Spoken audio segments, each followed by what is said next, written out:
ملګرو نن مې تاسو د دریم مورچل سریال اداکار جلیل کسکین په اړه لنډ معلومات راوړي دي.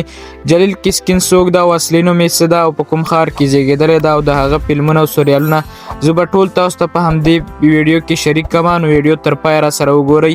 راځئ چې په دې جالب معلومات مو پوه کړم. جلیل کسکین چې تر ټولو یو مشهوره سریال یې دریم مورچل و. دا سریال په ډېرو هیوادونو کې خپور شو چې په دې کې ډېر ښه رول لوبولی و. دا سریال په ډېرو ژبو باندې هم دوبله شو چې په افغانستان او پاکستان کې هم ډېر مینوال پیدا کړو.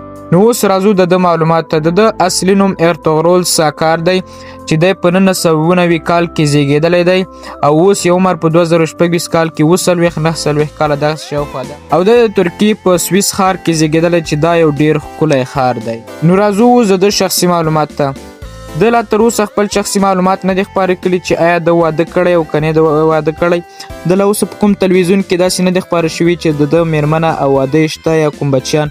د خپل شخصي معلومات پټ ساتلی دي او له اوسه پورې نه دي شو کړي. نو اوس به زه تاسو د هغه شپږ مشهوره سریالونه وښیم کوم چې په ترکیې ښار کې هغه جوړ کړي دي. نو دا یې څو مشهوره سریالونه چې تاسو یې دلته راسره کتلی شئ.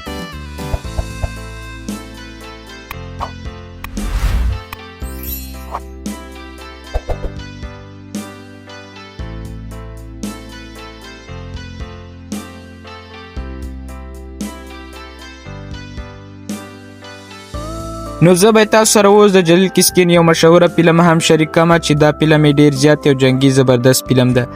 دا یې د فلم عکس ده. دا فلم یې هم ډېر زیات مشهوره سو په ترکیه کې. تاسو یو ځل حتما وګورئ. نو ملګرو دا وه د جلیل کسکین په اړه معلومات. په بله ویډیو کې به زه تاسو ته د نازا په اړه معلومات راوړم. که چیرته دا ویډیو مو خوښه شوي نو ویډیو حتما در سره لایک او سبسکرایب کړئ. زموږ په دې چینل کې به تاسو ډېر معلومات ترلاسه کړئ. مننه چې ویډیو مو تر پایه وکتل.